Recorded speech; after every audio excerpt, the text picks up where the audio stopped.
welcome everybody to the discussion. Hopefully this is the first of several discussions that we have about the intersection of philosophy, the coronavirus, and I guess modeling the science of the coronavirus. So I guess what I'll do is we'll just kind of go around, and if more people show up, we can kind of like chime them in. But we'll kind of go around and just kind of talk about like what maybe our agendas are, or like what we want to achieve in this discussion, or like maybe some just an interesting thing about sort of the discussion at hand. We'll just kind of kick it off with Nadia. Do you want to go first?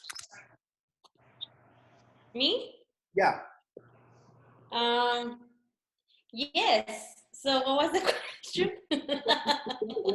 What sort of interest do you have in this topic, or this, like, I guess if it was a Venn diagram, coronavirus, Okay. philosophy, science, and that intersection? Oh, yeah, I think for me was very, so one of the things that I would like to talk and discuss with all of you guys is that first, just by the nature of my research, like nowadays, modeling, it's very interesting for me just by itself, right?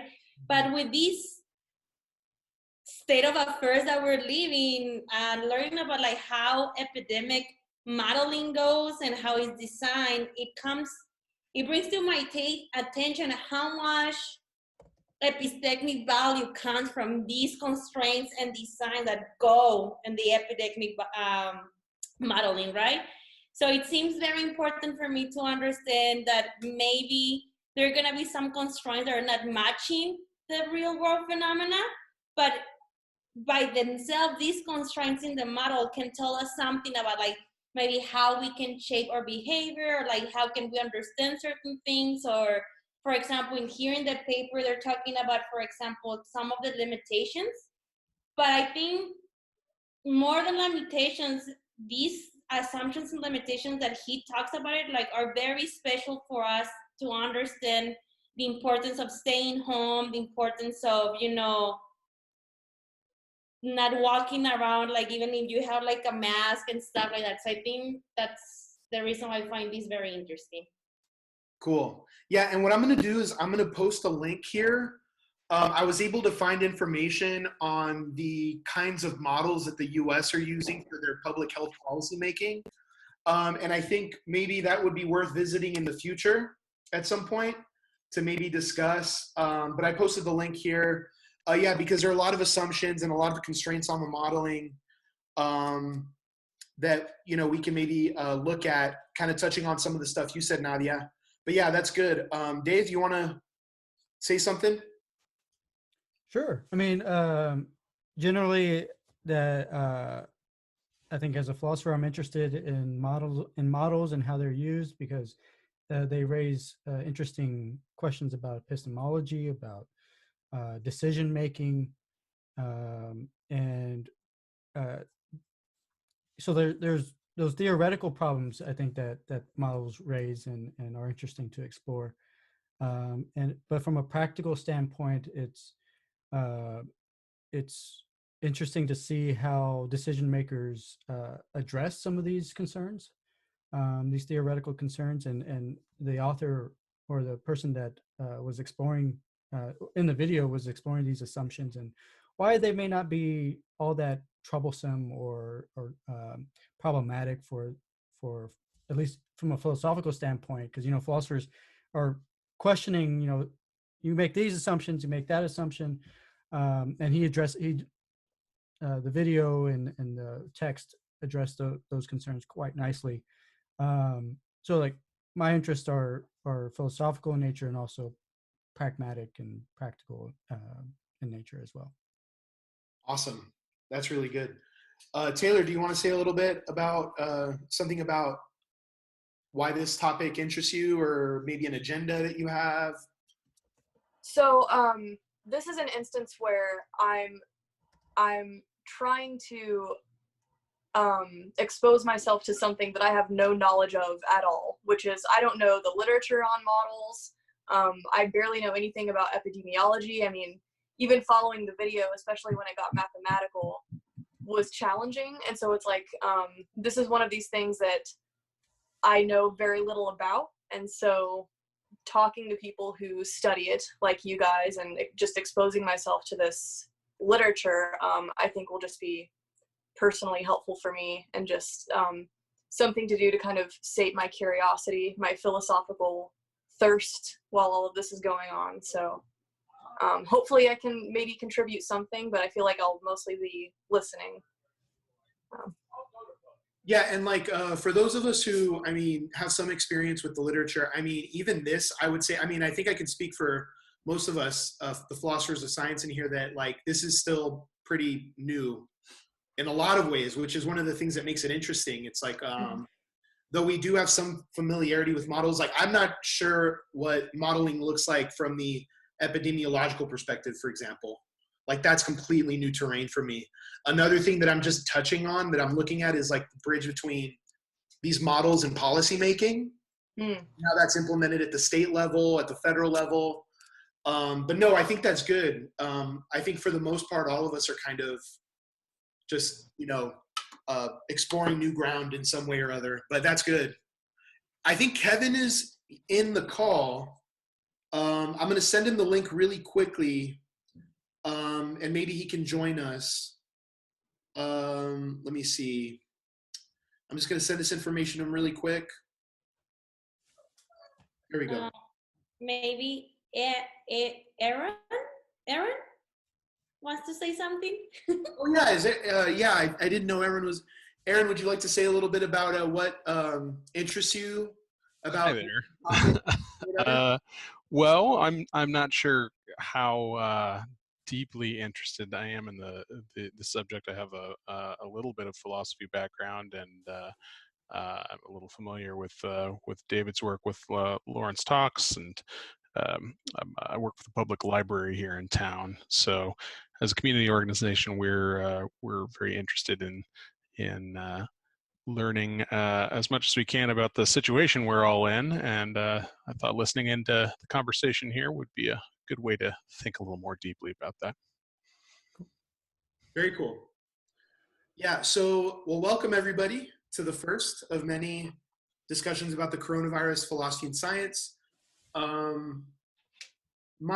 would say my interest in this topic began when the pandemic began, obviously. And I think that goes to say for many of us too. So it started by watching the press briefings. I was watching the U.S. press briefings every day, and just kind of trying to get a sense for what the United States was doing to handle the coronavirus, the sorts of decisions that were going to be made about when things would go back to normal. And so I was really interested in what the pandemic task force in the United States was saying about the coronavirus. In particular, I was interested in what Dr. Anthony Fauci and Dr. Deborah Birx have been saying. And so that's really where this began. And one of the things that they discussed was how a lot of their decision-making was based on models. Now, I had no idea what that meant. And I had no idea whether they were talking about mathematical models or what have you. And so all of a sudden, philosophers just came out of the woodworks talking about, you know, immunology, modeling, statistics, that sort of thing. And I noticed that and was just kind of like, you know, what's going on here? Like, what sort of, how are decisions being made on the basis of modeling? In what way is modeling impacting public health or informing public health? And so that's really where it all began. And so this series of videos that we, I think everyone had access to them, by Anthony Bird, I thought were interesting, at the very least for just, you know, beginning a discussion about modeling in the coronavirus, and just to kind of get the discussion going a little bit. And I mean, think that this could work out as a discussion between all of us, as opposed to, like, say, one of us lecturing the whole time. Like, we're all somewhat familiar with what was said in the video and the slides, as well as like the text maybe. I'll be honest, I didn't read the text. I just watched the video and I looked at the slides. So yeah. Although the text is basically the video. Yeah. Like, very similar, very similar. Verbatim, I think.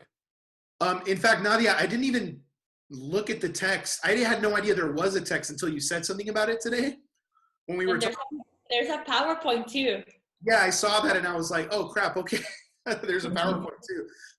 I saw the PowerPoint. I didn't see the actual article, but so in the UK, the impression that I got, according to Alexander Bird, is that a lot of the policy the policy making, some of it is informed by a model called the SIR model, which we're all familiar with. The SIR model takes it that a population, any given population, is going to be made up of 3 categories: the susceptible, the infectious, and the recovered, right?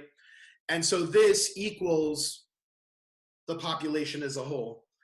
And from that interesting model, you can sort of get all of these really nice equations. For example, you can determine what the total number of infectives is going to look like. You can determine the rate of infection, and you can do this really cool stuff with these equations to kind of make these determinations. And so the aim of the model, according to Andrew Bird, is that the aim of the model is to understand the course of the pandemic, right? So if you take this model or this equation and you plug in the variables, you get this really nice graph. And the graph tells you to what extent infections will rise exponentially within the population, given these 3 categories, right? And so the goal is to understand the course of the pandemic, right? And also to perhaps find ways of slowing it down. And the way we're able to do that is we can tweak the variables. Say, for example, there's one variable that pops up in here, tau, and also the n variable. And if we tweak with these variables, we can effectively determine how that graph looks. We can make it look like this, or make it look like this. And that variable, in particular, the variables that have to do with the number of encounters a person has per day, and also how infectious they are, those 2 variables can determine the way the curve is going to look. Now, what I found interesting about that, at least initially, and maybe we can have a discussion about this, is those variables may seem abstract and meaningless, but depending on how we tweak them, right? If we reduce, say, the number of people that are encountered by an infectious individual, that will make the curve look a lot differently. That will have an effect on the number of people infected, and it'll also have an effect on the number of deaths, right?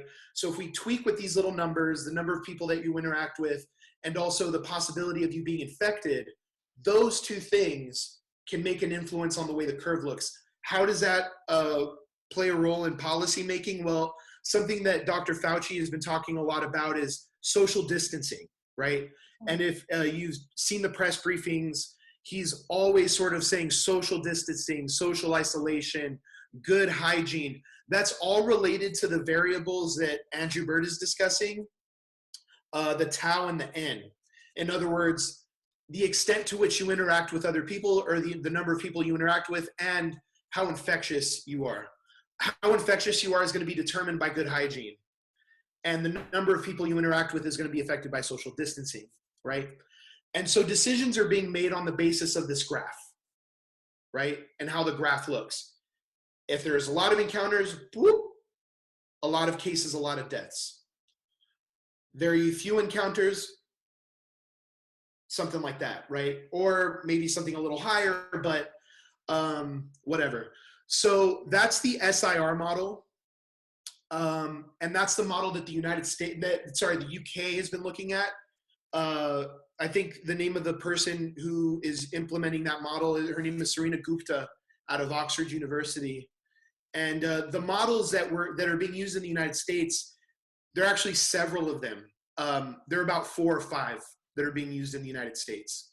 But anyways, maybe we could just sort of begin the discussion with the aims of the model, which is, according to Dr. Bird, to understand the course of the pandemic and maybe hopefully slow it down, and also the sort of variables that inform public policy. So I don't know if anybody wants to say a little bit about that.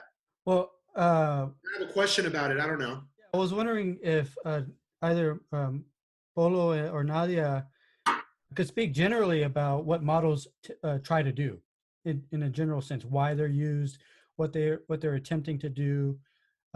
Because in part of your introduction, Polo, something that might appear puzzling is that whereas the UK is using primarily one model, we're relying on 5 models or 4 or 5 models. That might be weird if we say that models are trying to pick up or like, first, what are they modeling? And so if it might seem odd if we tend to think of models as trying to model the actual world in some way, the real world in some way.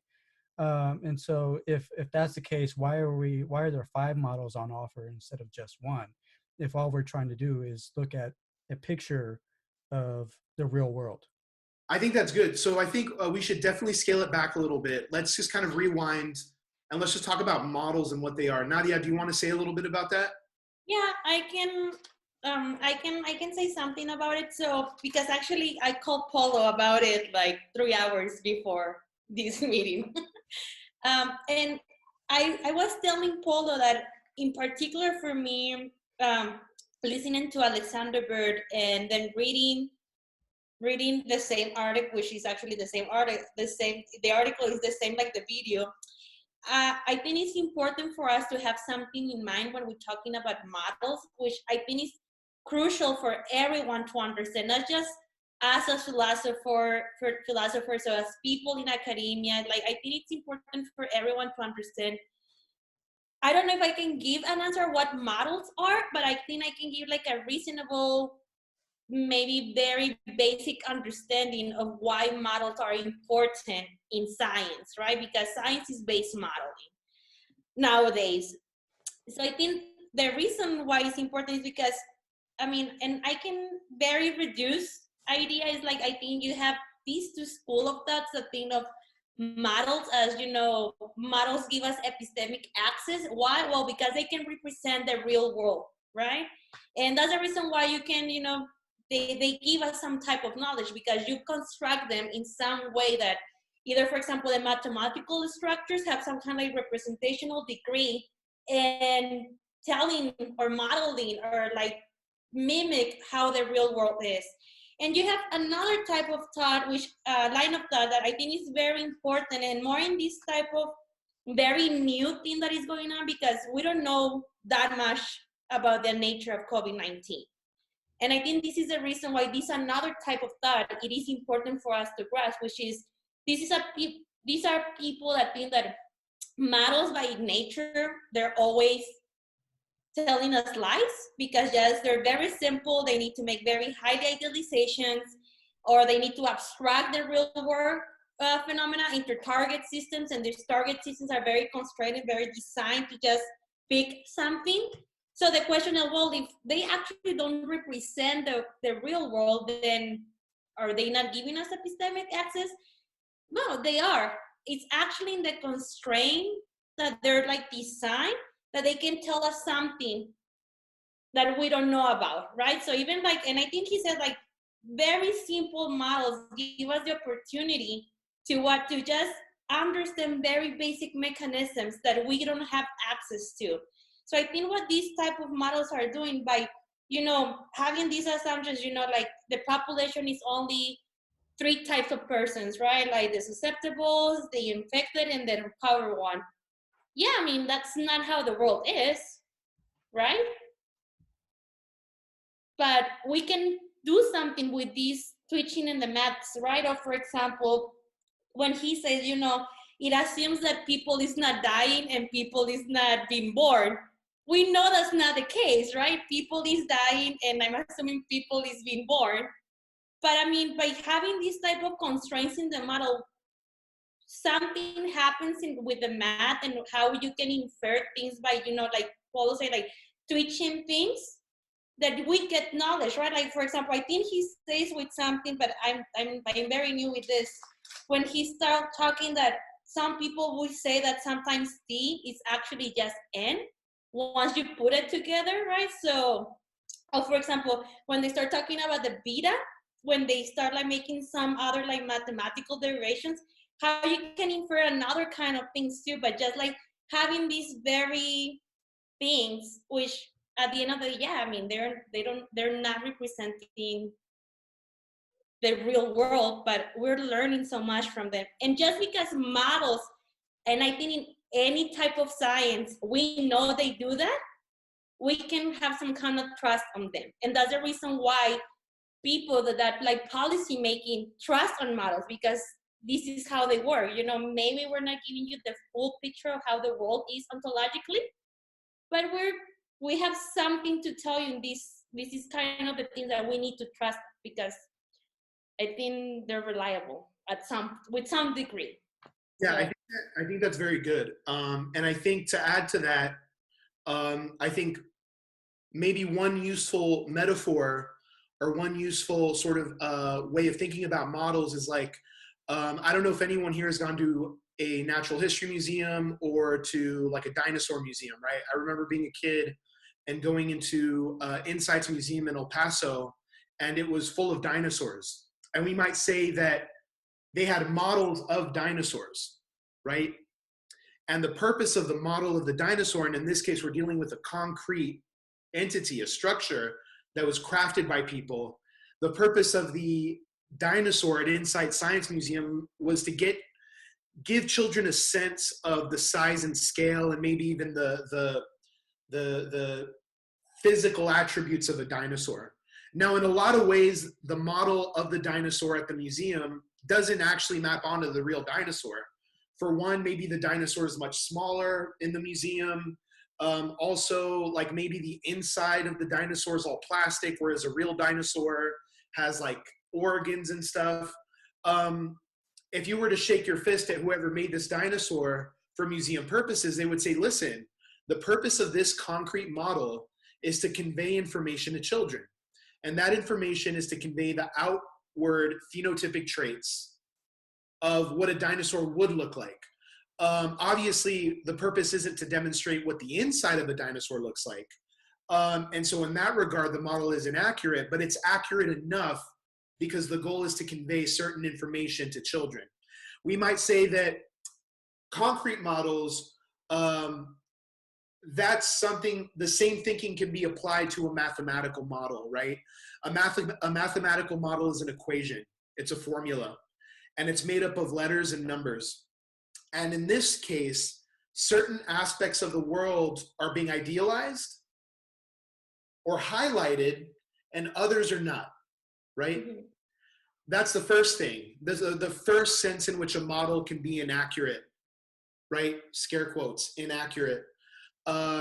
Namely, the model will highlight certain features of the thing you're trying to investigate and downplay other features. On the other hand, we might say that the model is also inaccurate in the sense that one of the variables may not stand alone.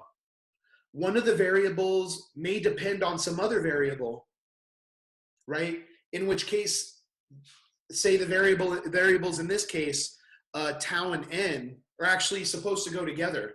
And I think Alexander Bird touched on that a little bit. You know, when you're looking at the number of people infected and how infectious a virus is, there's a sense in which you can't really tear those two things apart, right?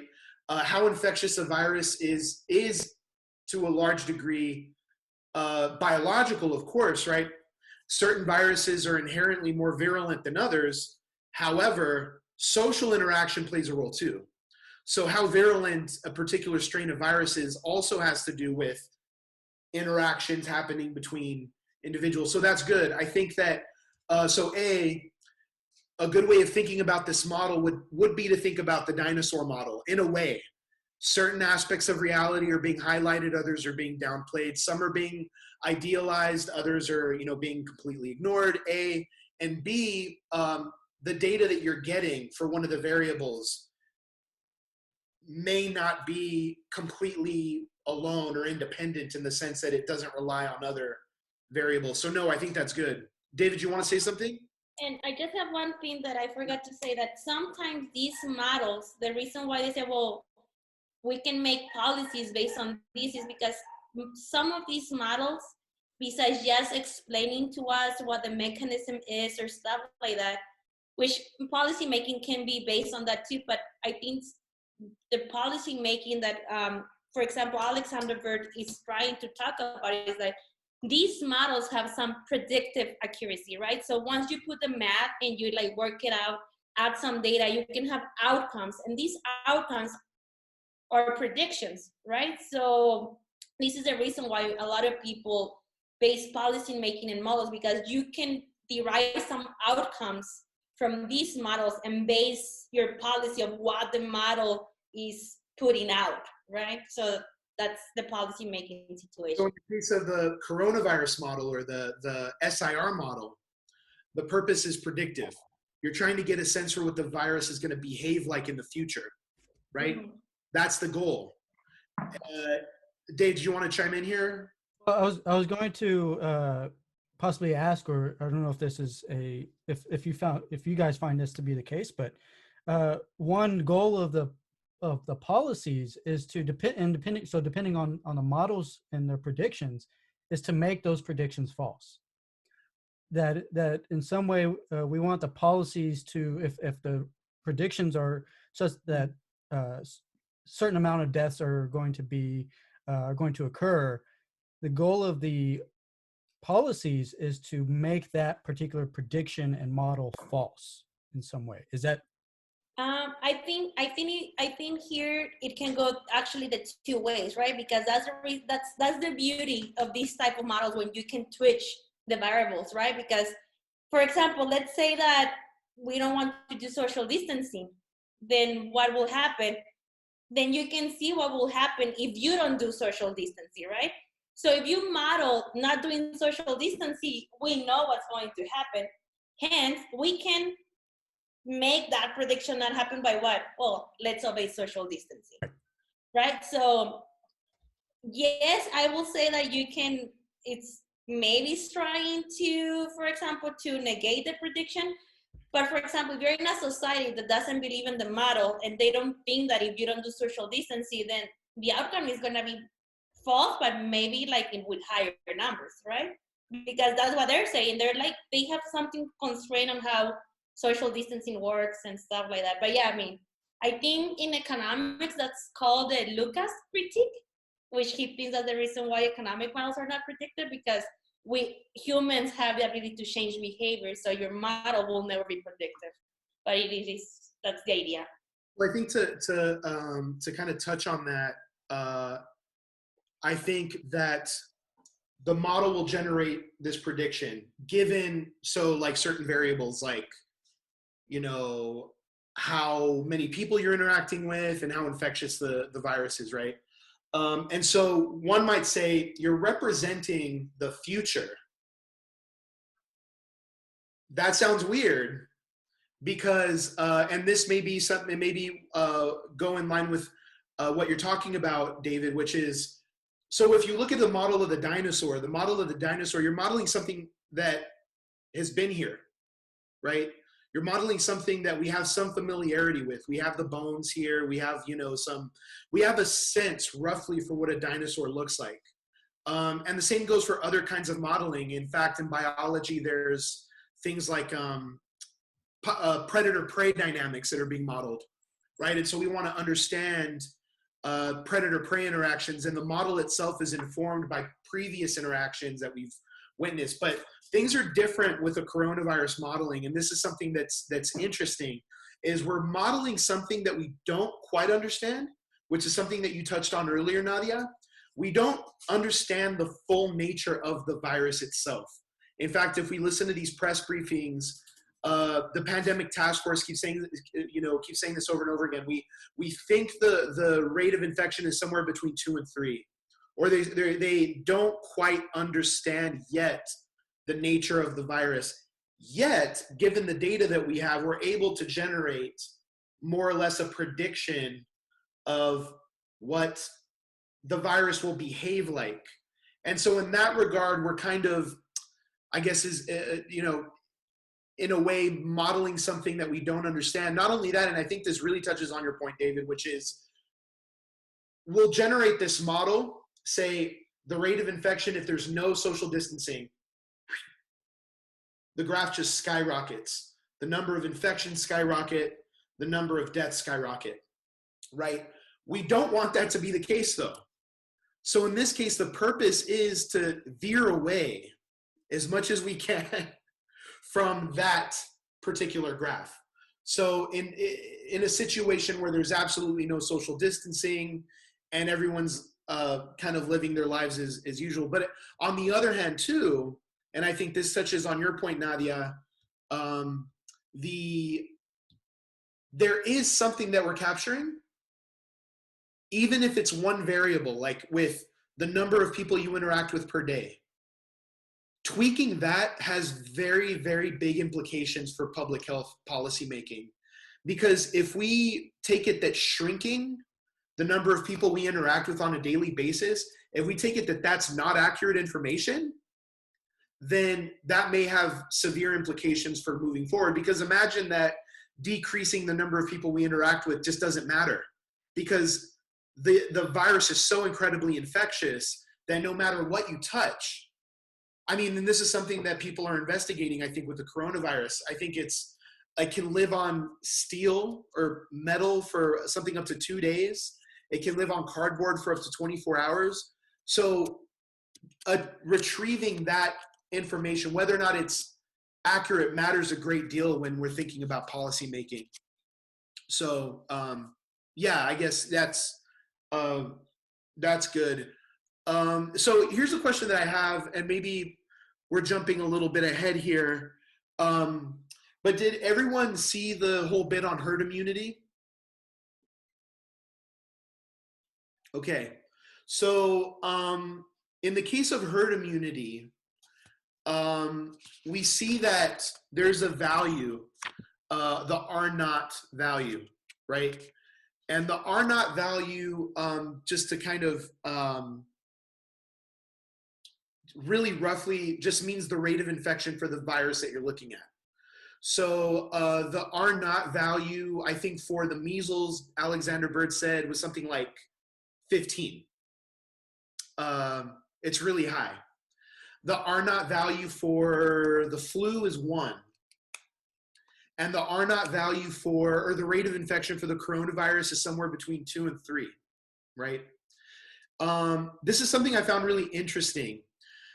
There's a way to kind of fudge or manipulate those numbers that would tell you how many people would require a vaccine before achieving something like herd immunity. And just really quickly, herd immunity is when you have a lot of people that have been infected and then they recover. And because those people have recovered, they're now immune to the virus. And so the virus, the graph ends up looking something like this, right? Because over time, a bunch of people get infected, but then these people recover. And so there are no more increase in cases as days go by. The people that were once infected are no longer sick and they're now immune, right? And so the strain or the spread of the virus decreases significantly as a result. And this is something that I found kind of alarming, at least when it came to policy making. So when he crunched in the numbers for the measles, and this is the equation is really simple. It's R naught minus 1 over R naught. You don't need to know that, but when you crunch in the numbers for the measles, 92% of people within a population would have to be infected in order to achieve something like herd immunity, right? Now, achieving that kind of immunity can be achieved in 2 ways. The first way that it can be achieved is just by letting the virus do its thing. You just let it go rampant, right? You just let it loose, let it have its way with anybody. So, I mean, if we were to implement that strategy here in a sort of public health sense, we would just tell people, just go about your business, you know, let the virus do its thing. And I think that's something that we've heard from leaders in different countries, is just let it go, let it, you know. Nadia, I remember we were having a conversation about certain political leaders saying something like that, just go on with life as usual, right? And that sort of echoes this strategy, which is just let the virus do its thing. People over time will become immune, and then the number of infections and the number of deaths will decrease over time. The second way to achieve herd immunity, though, is through a vaccine. So you can just say, let's develop a vaccine. Since we know how many people need the vaccine in order for there to be herd immunity, we'll just vaccine a bunch of people, right? And so here's an interesting puzzle. The puzzle is, well, maybe it's not a puzzle, but the two different strategies for policymaking. As a policymaker, I can either say, let it go rampant, right? Let the virus do its thing. That way a number of people can become immune, and then, you know, bye-bye virus. Or we can do something like a vaccine, go that route. And so I just wanted to get your guys' thoughts on that, on those two potential strategies for achieving something like herd immunity. Should we just let people die? Or, I mean, like, is that even plausible? I mean, or do you think that we should spend all our time and money and resources on a vaccine? Seems to be That's a silly question, but seems to be a false dilemma here, right? That the first one doesn't even seem like a real choice. It doesn't even. But no, I mean, it seems eerily similar to those calling for, like in an economic sense, to let a certain industry die out because those in that industry didn't do that well, and so they shouldn't be bailed out.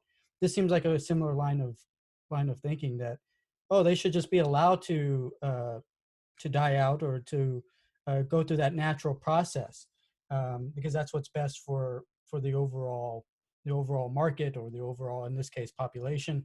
But no, that doesn't. If we have, to use a very cheesy a movie line, if we have the technology, then we should build it. I mean, we should rely on technology to, in those industries, to do what they do, and build a solution.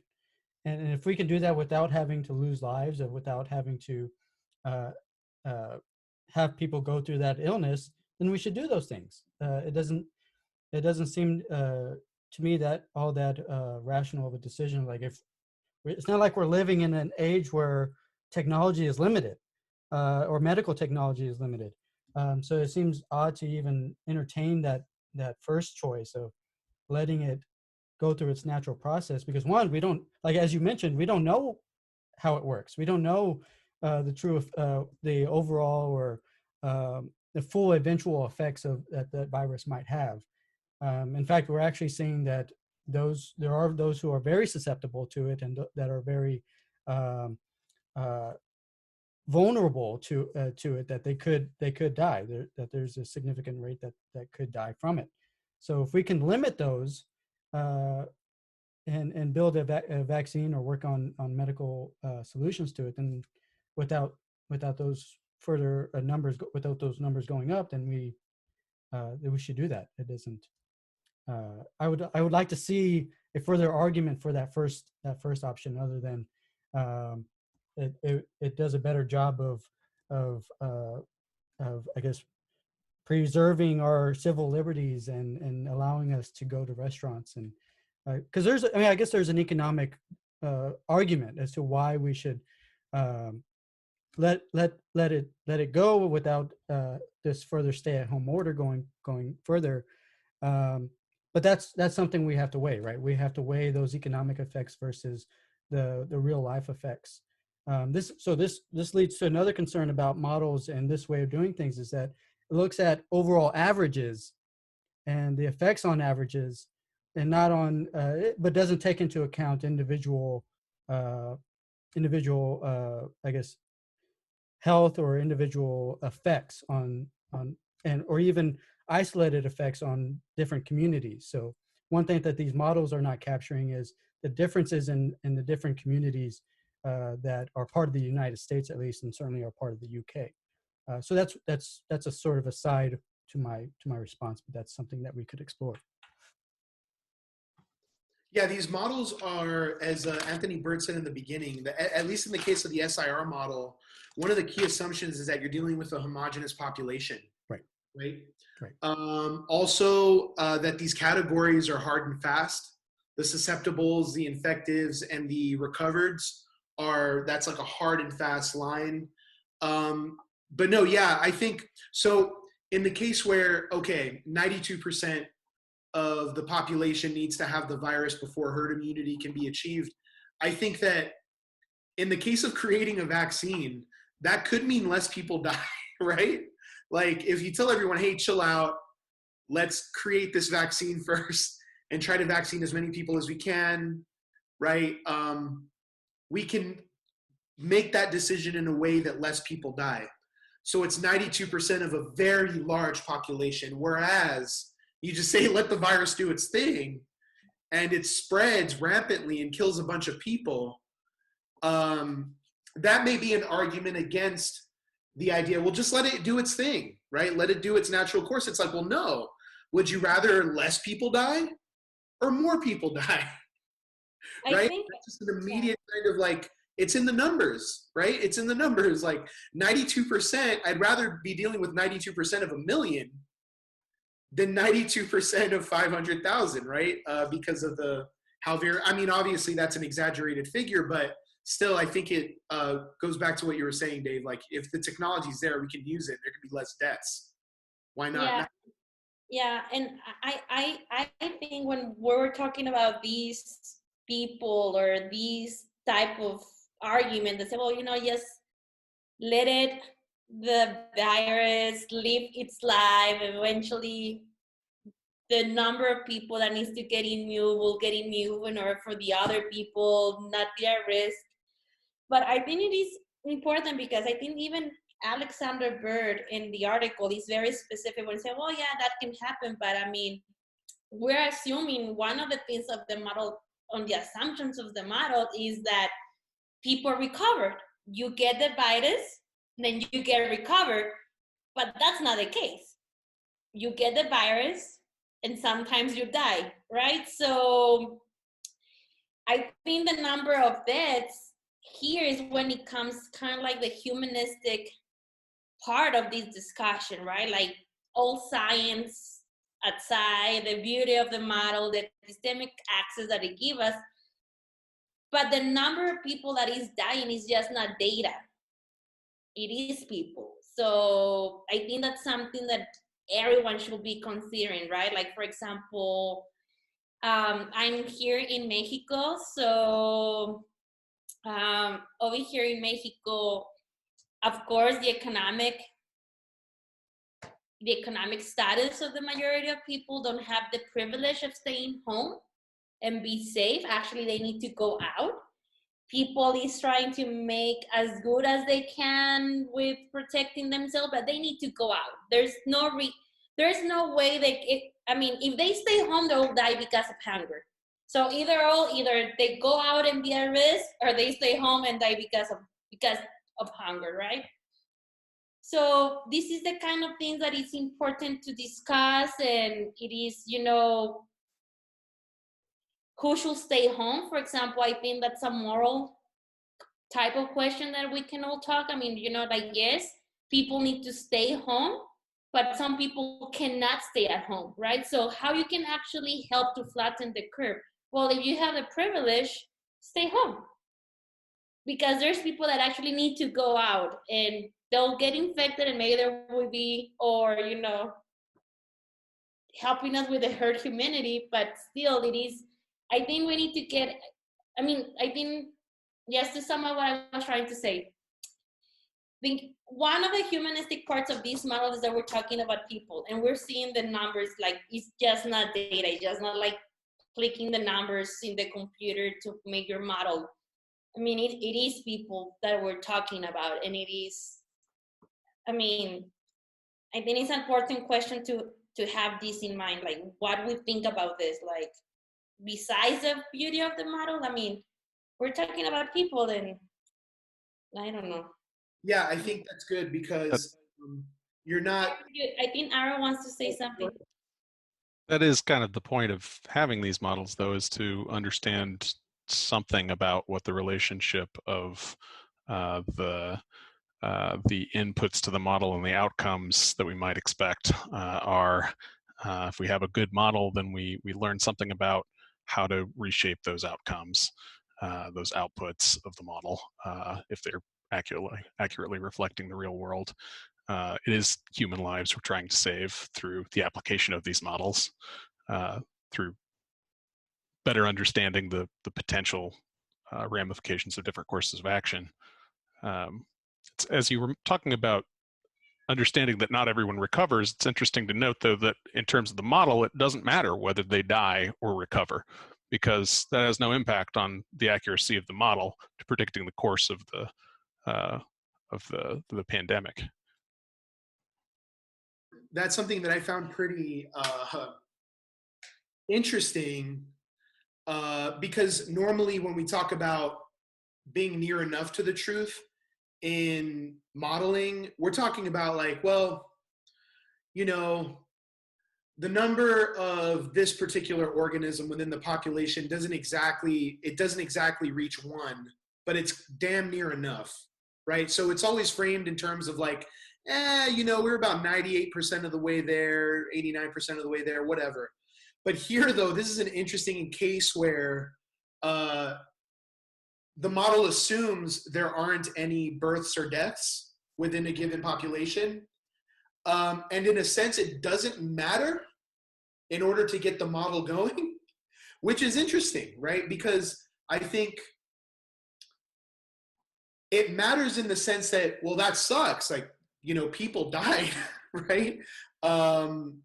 However, when it comes to the accuracy of the model, it just doesn't really phase it. And so I think one way of sort of echoing the concerns that maybe people have is that when you're building this model and you're bridging the gap between the modeling and the policy making, that people are thinking too much about the policy making and not enough about how the policy making is going to have the various implications that it's going to have for working individuals. So for example, one thing that I heard recently about these protests that are happening all over the country is people are saying things like, well, I was considered a non-essential worker, and so I was told to go home. And as a result, I lost my job and I no longer can provide for my family. And so that's in no way, shape, or form in any way do I want to justify these protests. But when someone's coming out and saying like, I can't work and that's how I feed my family, right? That makes me wonder whether there's a way of implementing these sort of social distancing measures in a way that doesn't have that big of an economic impact on individuals. But then on the other hand, I'm not sure how you could achieve that, right? Like, I mean, if not interacting, as Nadia was saying, and if, as you're pointing out, if that variable, we understand what that variable does, right? It may be the trade-off, right? It may be like, well, no, we just have to implement these social distancing measures. And if that means you're fired, well, it's for the sake of the greater good, as they say. I don't know. I don't really have a settled opinion on that, which is in part why we're having these discussions, right? What Nadi was saying about the privilege of being able to stay home is essential, I think. Here, there's no alternative where everyone stays home until this is over. It's not possible. I mean, that would be closest to the suppression model or the suppression objective described in the presentation, but we're not doing that. Some countries have. We are not. The UK is not. So some amount of economic activity has to happen, some amount of people going out to work has to happen. So what is the right scale? It's not, as Marco was seeming to point toward, a question of like waiting around for the vaccine or just, you know, isolating as much as possible like that. There's always going to be some degree of that is possible, and it's, I mean, doesn't seem like anybody's proposing that we just completely resume life as usual and let things take their course. But those seem like the extreme ends, but they aren't really on the table, either of those.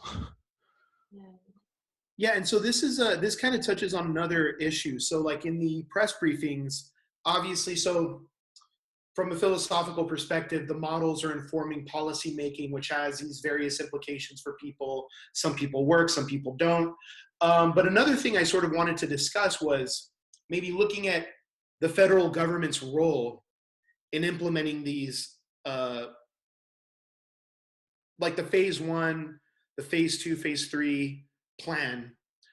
Something that President Trump and that Dr. Fauci and Deborah Birx have said over and over and over again, and they acknowledge that they are a bit repetitive on this, is that the states implement those social distancing practices out of their own volition, right?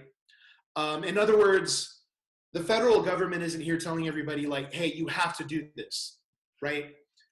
It's not mandatory. Every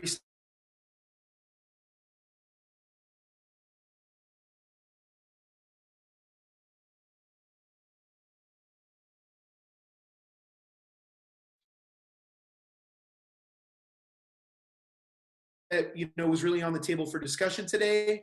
However, maybe it's something that's worth discussing. Should we have a system where the federal government says everyone has to go through this procedure, but in a way that makes sense for that state? Should it be federally mandated that the 3-phase system should be implemented, or should it remain mandatory, or what other options are there? Because my concern is that some states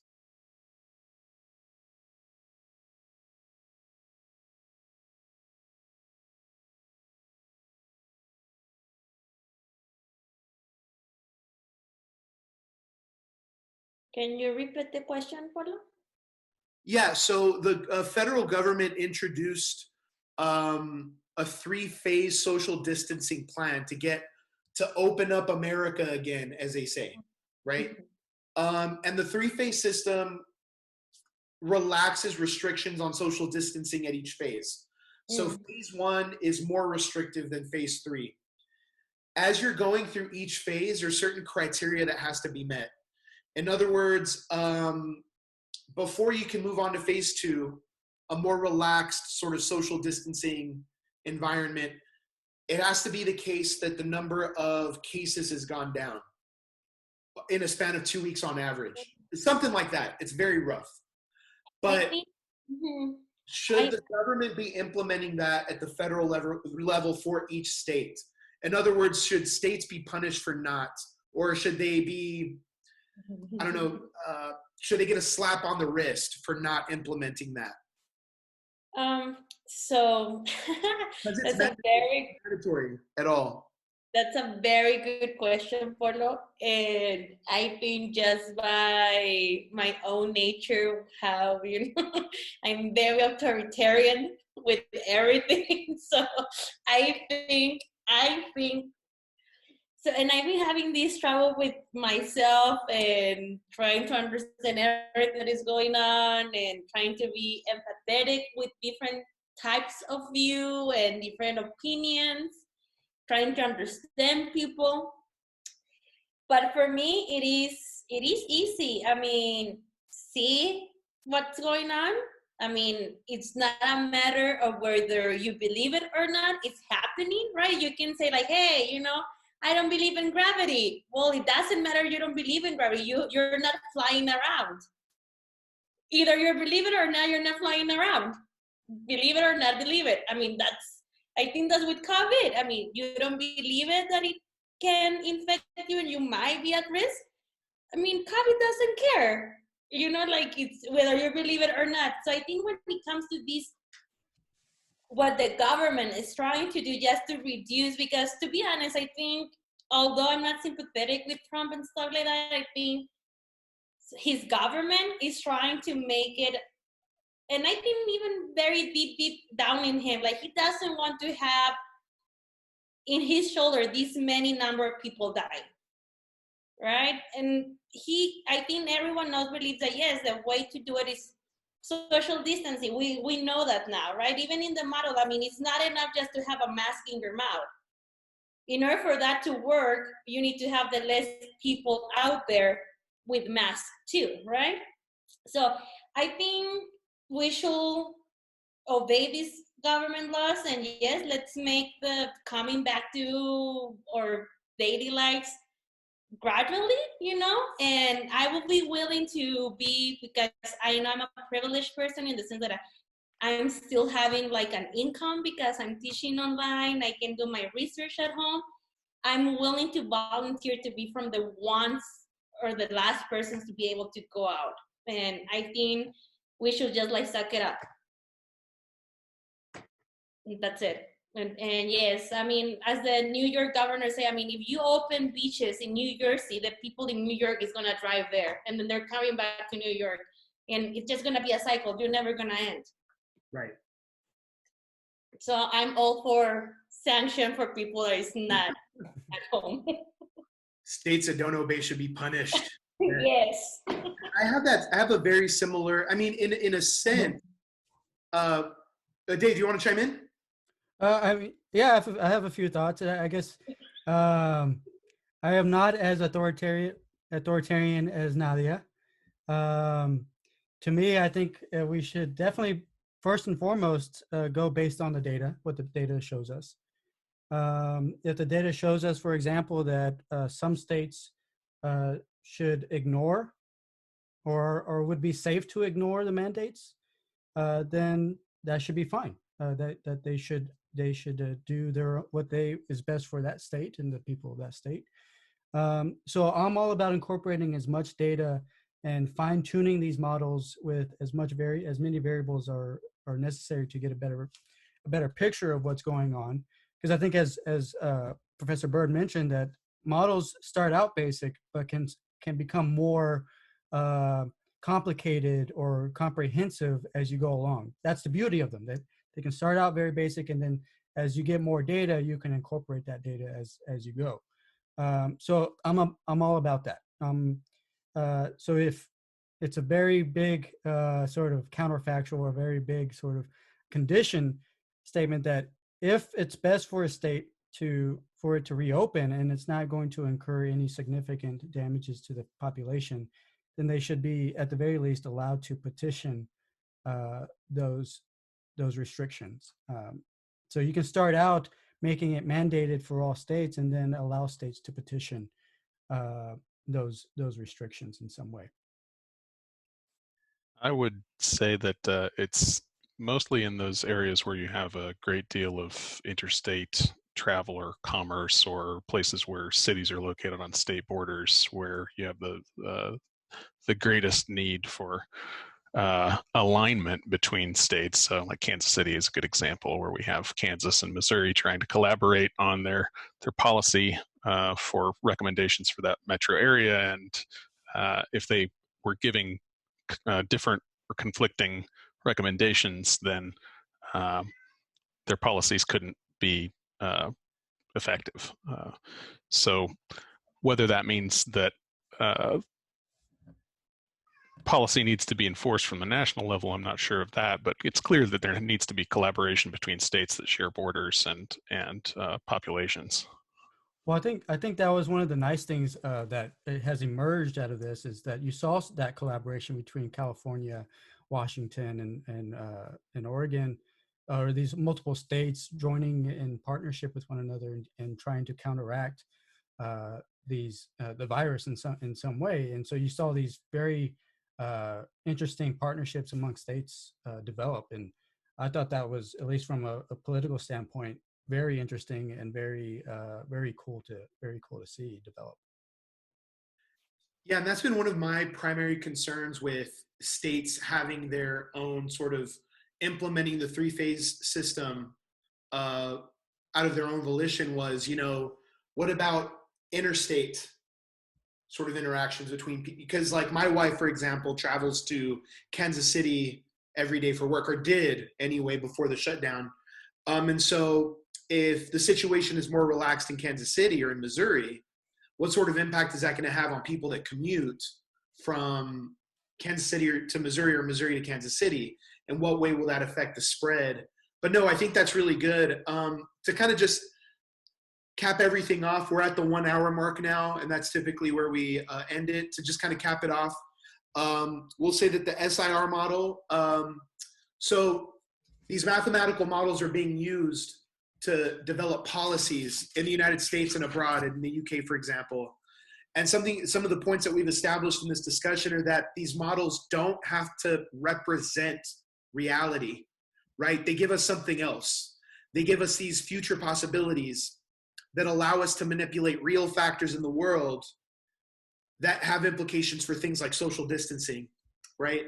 Another thing that we sort of touched on is, apart from the inaccuracy of these models, is that they're informed by data, and we're constantly getting that in, and that's something else that's been coming out in these discussions in these U.S. press briefings. Something Dr. Anthony Fauci says a lot is, the more data we get, the more accurate the model is, right? And maybe that's something we can touch on next week.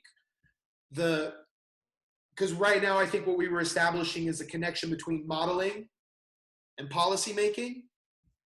But then policy making affects the environment, which then creates data that goes back into the model. Maybe that's something that we can touch on next week. But I think this is a pretty successful first discussion. Did anybody have any more thoughts to share before we dismiss?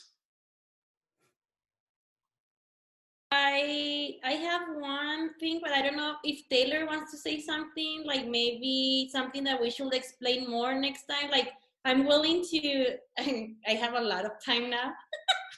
So you can send me something, and I'm more than willingly, I will put my time, because as I say, just by the nature of what's going on with modeling and my research for my dissertation, I do modeling, and actually I'm doing macroeconomics, so it's kind of like macroeconomics and policy making at some point. So I'm willing to learn about this. So I don't know if Aaron or Taylor, that you say that you're not so familiar with this, if you have like other type of questions, send me an email and I will be very delightful to fill you in. So next time you feel like, I mean, I think you're prepared enough now, but if you want to just kind of like be more relatable with the conversation, I can just send you stuff to read, or just ask me something. I will be happy to just give you like a brief something, because I think I was looking at it, and I think next video is Herd Humanity Explained. I think that's the next one. Yeah, but did Aaron or Taylor, did you guys have anything else you wanted to add, or maybe highlight? Sorry, go ahead. I'm going to have to take off, but thanks for including me. I hope I can join one of these again, and thanks for the offer of additional material there, Nadia. I could probably stand to bone up a little bit. I got to take off, but I hope to see you all again soon. Hi. Aaron. So when we just recently, near the end there, we started talking about the reopening plan, which I've been more and more interested as people start talking more about opening up the economy, or whatever phrase people are using. People are very opinionated about things like freedom and liberties, and how much influence the government should have, and when we go back to work and whatnot. And I was wondering, and we don't have to go into much detail about it now because we're at the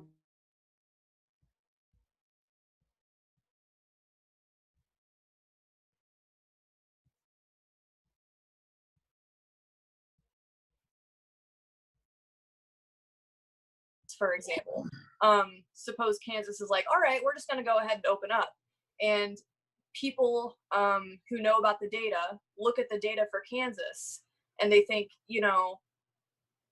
a poor decision has been made somewhere along the line where Kansas really should not have opened up. But we gave the power to open back up to each of the individual states. Or suppose that a state, we can just take Kansas again, suppose that Kansas stays in phase 1 for way too long, where people are looking at the data and they're thinking, why has Kansas not entered phase 2 or even phase 3 when they really should be, considering the data that we have here? You know, a lot of people have developed herd immunity and they're not really in much danger anymore. So why aren't they opening up, or why did they open up too early? I'm wondering at what point, even though that power has been given to the states individually, depending on the things going on in that state, are there points like the situations I just described where the government will have to step in and say, actually, we're going to force you to open up, or you've decided to enter a phase too early, we're going to cut you back and force you to stay in this phase? Because then I can see people responding like, well, why did you just give us individual power in the first place if we're only allowed to open up when you think it's okay? So I started thinking about that when we got to that point in the discussion, and I don't know how much, because I know a lot of this discussion is supposed to be on the modeling aspect and the more philosophy of science, and that sounds more like maybe a legal question. But it touches on the philosophy of it, the philosophy of COVID, which is, I think, definitely relevant. That for me is a question too, because I'm thinking about states who just want to go to phase 3 because economically they're suffering, right? And so when that happens, there's really no one there to tell them like, hey, stop it. I think they're kind of relying on, I mean, in a toy example, imagine a state were to go to phase 3 just because they want to relax it to the point where they can open up shop again. The implications of that are going to be, as we've seen, overwhelming the healthcare system within that state, or at least within particular cities that are, densely populated. And so, if people rise up and say, "Listen, you've overwhelmed the healthcare system," and you didn't follow that, there's really no big brother there to say, "Hey, you fucked up." At most, and Dave, maybe you can correct me on this, the president can call the governor and say something like, why aren't you following through? Why aren't you doing this thing that we suggested? And I'm sure politics have a lot to do with that.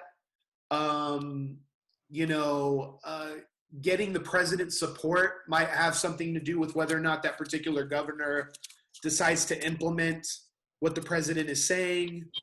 But no, I think that's incredibly relevant. I don't have an answer to what extent the federal government should be involved in implementing these kinds of phases.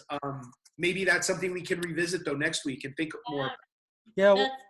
Maybe we can talk about like these type of paternalistic arguments, which is, I think that's the whole thing of this. Like, it seems that a lot of people think that it is not okay for someone else to tell them what is okay, right? So that's the question. So who knows what is okay? And there's, for example, at least I know there's a lot of literature actually in philosophy of economics with these paternalistic arguments of like, who decides what's rational at some point to behave in certain way, right? So why do you think you know more than I do?